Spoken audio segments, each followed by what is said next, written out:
This alternator works perfectly fine, but it has a bad bearing or bearings. To find this replacement locally at a parts store would be $250, or if you're willing to wait, it's $150 online.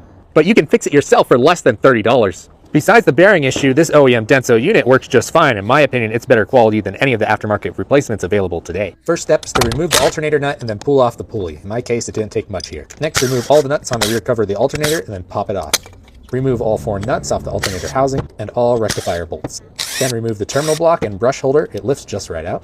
Peel the stator wires from the rectifier and do the same thing. Protect the shaft of the alternator and then remove the rotor from the front bearing. Remove the front bearing retainer plate. Place the body of the alternator on something without damaging the stator wires and punch out the front bearing. Whenever the bearings are out, I measure them so I can get the correct replacements. This one's for a diesel truck, so it's wider than normal. Always order quality American, German, or Japanese bearings. I use a Japanese NSK replacement and it was only $11. Then drive the bearing in flush with the front housing. Carefully remove the rear housing from the rotor.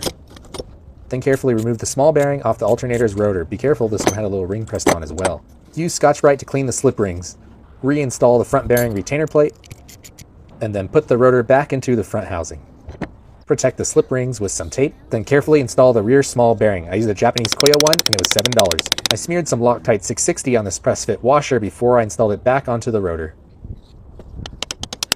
Remove the tape off the slip rings, place the spring washer back on top of the bearing, and then reinstall the rear housing. Put the insulators back in, brush seal on the rear housing, and bolt it together. Then reinstall the rectifier and the bolts that hold it to the stator's wires. You can see the brushes are about halfway worn, so I ordered a brush holder assembly with brushes already installed for $10. And then I carefully use a pick tool to push the brushes in and then carefully work it around the slip rings. Tighten that and your terminal block down, then make sure your brush seal is installed before you put on the rear cover. Tighten everything back up and install your terminal insulator. Lastly, I use an oxygen sensor socket to retorque my alternator nut to factory specification, which is 60 pound-feet. Bye-bye bearing noise. Doesn't that sound nice? All the parts altogether were under $30 shipped, and that's how you refurbish your factory alternator.